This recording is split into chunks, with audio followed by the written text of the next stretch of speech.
Hello friends, இன்றைக்கி நம்ம சேனலில் ஒரு சூப்பரான ஒரு ஆன்மீக தாள்களையும் ஒரு ஆன்மீக வீடியோவையும் தான் இந்த வீடியோவில் பார்க்க போகிறோம்.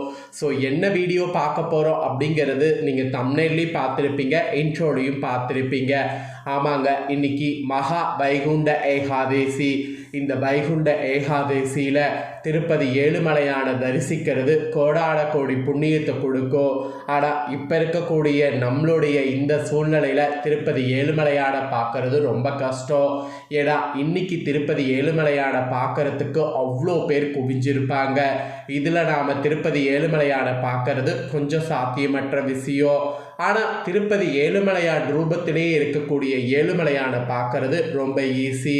அந்த வகையில் திருப்பதியில் இருக்கக்கூடிய ஒரு பெருமாள் ஆலயத்தில் திருப்பதி ஏழுமலையான போல இருக்கக்கூடிய ஏழுமலையானுக்கு வைகுண்ட ஏகாதேசியில் கற்பூர ஆராதனை காட்டப்பட்ட அந்த வீடியோவானது தற்போது வெளியான அந்த கருவறை வீடியோவை இந்த வீடியோவில் நாம் பார்க்க போகிறோம்.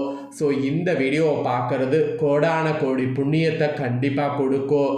இந்த வீடியோவை பார்க்கும்போது சாட்சாத் அந்த திருப்பதி ஏழுமலையானே பார்க்குற மாதிரி இருக்கும். ஏன்னா திருப்பதி ஏழுமலையான் கோவிலில் ஏழுமலையான் எப்படி நின்ற கோலத்தில் காட்சி தராரோ அதே போல தான் இந்த கருவறையில் இருக்கக்கூடிய பெருமாளும் நின்ற கோலத்தில் அதே போல காட்சி தராரு. வைகுண்ட ஏகாதேசியில் சொர்க்கவாசல் வழியாக பெருமாள் உள்ள அவருடைய கருவறையில் காட்சி தரக்கூடிய இந்த ஆராதனையை பார்க்கறது நம்மளுடைய லைஃப்பில் ஒரு பெரிய மாற்றத்தை ஏற்படுத்தும். ஆண்டுடைய கடைசியாக வரக்கூடிய இன்னைக்கான நாளில் இதை நாம் பார்க்கறது புதிய வருடத்தில் நமக்கு புதிய தொடக்கத்தையும் ஏற்படுத்தும். ஸோ அதனால் இந்த காட்சியை பாருங்கள். அதே போல் மார்கழியில் ஏன் இந்த பெருமாளை மட்டும் வழிபாடு செய்கிறது அதிகமாக இருக்குது அப்படிங்கிறதையும் அதனால் கிடைக்கக்கூடிய பலன்களையும் இந்த வீடியோவில் உங்களுக்கு சொல்ல போகிறேன். ஸோ இந்த வீடியோ ரொம்பவே யூஸ்ஃபுல்லாக இருக்கும். வீடியோ பாருங்கள்.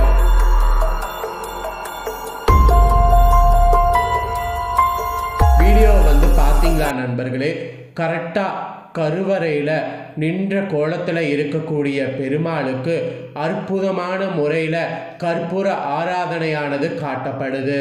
இதை பார்க்கறதுக்கே நமக்கு ரொம்ப புண்ணியம் பண்ணியிருக்கணும் அப்படின்னு தான் சொல்லணும்.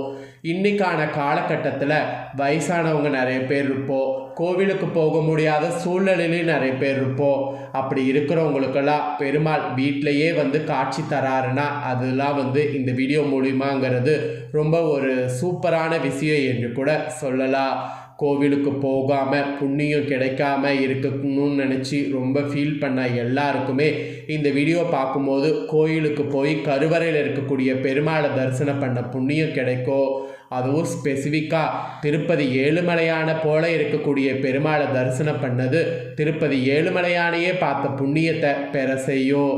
ஆல்ரெடி பரமபத வாசல் திறக்கப்பட்டு அதில் பெருமாள் உள்ள வர வீடியோவை ஷேர் பண்ணியிருக்கேன். அதை பார்க்கலனா நம்ம சேனலுக்குள்ளே போய் செக் பண்ணி பாருங்கள், வீடியோ இருக்குது. இல்லைனா வீடியோட லிங்க்கை இந்த வீடியோவில் கொடுக்குறேன், வேணுங்கிறவங்க பாருங்கள். அதை பார்த்து இதையும் நீங்கள் பார்த்தீங்கன்னா உங்களுக்கு கண்டிப்பாக புண்ணியம் சேரும். அதில் எந்த டவுட்டும் வேண்டாம். கோவிலுக்கு போனாதான் புண்ணியம் கிடைக்கும், சாமியை பார்த்தாதான் புண்ணியம் கிடைக்கும் அப்படிங்கிறதெல்லாம் கிடையாது. மனசார ஆத்மார்த்தமாக இருந்த இடத்துல இருந்தே நாம் பெருமாளை தரிசனம் பண்ணால் நமக்கு கண்டிப்பாக புண்ணியம் கிடைக்கும். அதில் எந்த ஒரு டவுட்டும் வேண்டாம். நீங்கள் வேண்டக்கூடிய வரங்களும் உங்களுக்கு கிடைக்கும், நீங்கள் வேண்டாத வரங்களும் உங்களுக்கு கிடைக்கும். ஸோ அதனால் இன்றைக்கி நீங்கள் இந்த வீடியோ பார்த்தது ரொம்ப ரொம்ப ரொம்ப புண்ணியத்தை கொடுக்கும். நீங்கள் நிறைய பேர் யோசிச்சிருக்கிறீங்களா, மார்கழியில் மட்டும் ஏன் பெருமாளை வழிபாடு அதிகமாக செய்யப்படுது, அதனால் கிடைக்கக்கூடிய பலன் என்னென்னு? ஸோ அதை நான் உங்களுக்கு இப்போ சொல்ல போகிறேன். அதை பற்றி இந்த வீடியோவில் தெரிஞ்சுக்குங்க. மார்கழி மாதம் பேசிக்காகவே புண்ணிய பலன்களை அதிகம் பெறக்கூடிய அற்புதமான மாதமாக திகழ்கிறது.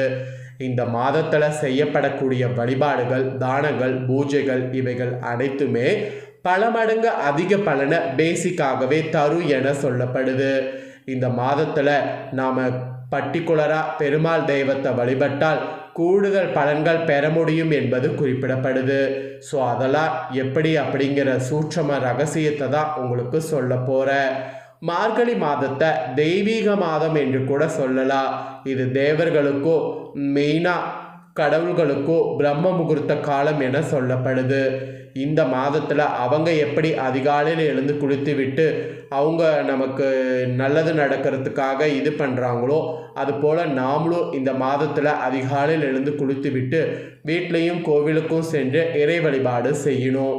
அப்படி செய்தால் நாம் செய்த பாவங்கள் நீங்கி நன்மைகளானது அதிகரிக்கும். இறையருளால் நம்ம வாழ்க்கையில் கூட நல்ல விஷயங்கள் நடக்கும். இந்த மாதிரியெல்லாம் நிறைய சொல்லிக்கிட்டே போகலாம். மார்கழி மாதத்தில் பெருமாளை வழிபாடு செய்கிறது அதிக பலனை கிடைக்கும். நாம் நினைப்பது மட்டும் இல்லாமல் நினைத்து பார்க்க முடியாத அளவிற்கு வாழ்க்கையில் உயர்வும் அனைத்து விதமான நன்மைகளும் கிடைக்கும். அதில் எந்த சந்தேகமும் வேண்டாம்.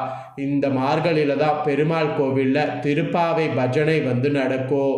அதை கேட்கறது, நீங்கள் அதை பாடுறது, இதெல்லாம் ரொம்ப ரொம்ப ரொம்ப ரொம்ப புண்ணியம். மார்கழி மாதத்தில் ஆண்டாள் விரதம் இருந்து பெருமாளை மணந்தாங்க என்பது குறிப்பிடப்படுது. மார்கழி மாதத்தில் பிரம்ம முகூர்த்த வேளையில் வீட்லேயும் கோவில்லையும் விளக்கேற்றி வைத்து வழிபட்டால் உங்கள் வாழ்க்கையிலே பல மடங்கு அதிகமான பலன்கள் கிடைக்கும். இருந்தாலும் மார்கழி மாதத்தில் காக்கக்கூடிய கடவுளான பெருமாளை வழிபடுவது மிகவும் சிறப்புக்குரியது. மார்கழி மாதமே கண்ணனுடைய மாதம், பெருமாளுடைய மாதமாக கருதப்படுது. இதற்கு பல காரணங்களும் பல புராண கதைகளும் இருப்பதாக சொல்லப்படுகிறது. அதே போல 12 ஆழ்வார்களில் ஒரே பெண் ஆழ்வாராக திகழ்ந்த ஆண்டாள் நாச்சியார் இருக்காங்கல்ல, அவங்க கண்ணன் மீது அதிக பற்று கொண்டு திருப்பாவை பாடி பாவை நோன்பு கடைபிடித்து தன் விரும்பியபடியே இறைவனுடைய திருவடையை அடைந்து இந்த மார்கழி மாதத்தில் சாதனை புரிஞ்சிருக்கிறாங்க. அதனால தான் மார்கழி மாதமும் ஆண்டாளுடைய திருப்பாவை பாடல்கள் இன்று வரை பிரிக்க முடியாததாக பெருமாள் கோவிலில் இருந்து வருகிறது. அது மட்டும் இல்லாமல் புராணங்கள் படி மகாபாரதத்தில் குருசேஸ்திர போரின் போது அர்ஜுனனுக்கு பகவான் கிருஷ்ணர் கீதையை உபதேசித்ததும் இந்த மார்கழி மாதத்தில் தான். இப்படி பெருமாள் சம்பந்தப்பட்ட நிகழ்வுகள் பலது இந்த மார்கழி மாதத்தில் தான் நடைபெற்றிருக்கு. அது மட்டும் இல்லாமல் தன்னுடைய நண்பனை காண தயக்கத்தோடு ஒரு பிடி அவளை கொடுத்ததற்காக அளவில்லாத செல்வத்தையும் நினைத்து பார்க்க முடியாத அளவிற்கு நன்மைகளையும் குலேசருக்கு பகவான் கிருஷ்ணர் வாரி வழங்கியது இந்த மார்கழி மாதத்தில் தான். அதனால தான் மார்கழியில் கீதை ஜெயந்தியும் புலசர் தினமும் வெகு விமர்சையாக கொண்டாடப்படுது இன்றளவுக்கும். அதே போல் மார்கழியில் பெண்கள் நீங்கள் கண்ணனை வேண்டி பாவை நோம்பி இருந்தால் இந்த மார்கழி மாதம் நிறைவடைந்து தை மாதம் துவங்கியதும் உங்களுக்கு விரும்பியது போலவே கணவனும் விரும்பிய வாழ்க்கையோ அமைவதற்கு வழி பிறக்கும் என்று சொல்லப்படுது. தை பிறந்தால் வழி பிறக்கும் என்ற பழமொழி உருவானதற்கு இந்த நம்பிக்கையும் ஒரு காரணமாக சொல்லப்படுகிறது. மார்கழி மாதத்தில் இறை சக்தியை ஈர்க்கக்கூடிய வழிபாடுகளில் எந்த அளவிற்கு நாம் ஈடுபடுகிறோமோ அதே அளவிற்கு நம்மளுடைய வாழ்க்கையில் நன்மைகளும் அதிகரிக்கும் என நம்பப்படுது. அதே போல் மார்கழி மாதத்தில் முதல்ல விநாயகரை வணங்கிவிட்டு பிறகு மற்ற தெய்வங்களாக இருக்கக்கூடிய பெருமாள் வழிபாடுகளை செய்வது மிகவும் சிறப்பானது ஆகும். இந்த மாதத்தில் காலையில் எழுந்து சாணத்தில் விநாயகரை உருவம் பிடித்து வைத்து அதற்கு பூக்கள் வைத்து வழிபடுவதால் அந்த நாளும் மார்கழி மாதமும் மட்டுமின்றி வாழ்க்கை முழுவதும் தடைகள் ஏற்படாமல் நன்மைகளும் இறையருளும் விரைவாக கிடைக்க வழி செய்யும் என்பது நம்பிக்கையாக சொல்லப்படுது. அதனால் மார்கழி மாதம் ஏன் பெருமாளுக்கு உகந்த மாதம் அப்படிங்கிறத இந்த வீடியோவில் தெரிஞ்சிருப்பீங்க. தெரிஞ்சதுக்கேற்ப பெருமாளை வழிபாடு செய்ய மறக்காதீங்க. இன்றைக்கி தான் சொர்க்கவாசல் திறக்கப்பட்டிருக்கே, இனி பெருமாளை வழிபாடு செய்யணுமா அப்படின்னு கேட்டிங்கன்னா மார்கழி மாதம் முடிகிற வரைக்கும் பெருமாளை வழிபாடு செய்யலாம், ஒன்றும் தவறு கிடையாது.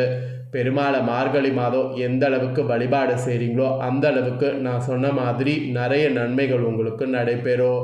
ஸோ நம்பிக்கையோட வழிபாடு செய்து பயன் பெறுங்க. ஸோ இந்த வீடியோவை இப்போ நீங்கள் பார்த்து முடித்த உடனே இதை லைக் பண்ணி உங்கள் ஃப்ரெண்ட்ஸ் ஃபேமிலிக்கு ஷேர் பண்ணுங்கள்.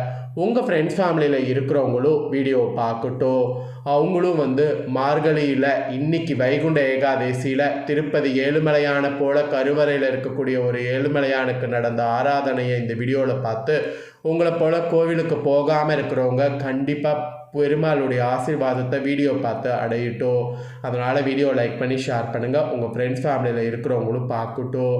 நெக்ஸ்ட்டு இதே போல் நம்ம சேனலில் நிறைய முக்கியமான அப்டேட்டான தகவல்கள் போடப்படும்.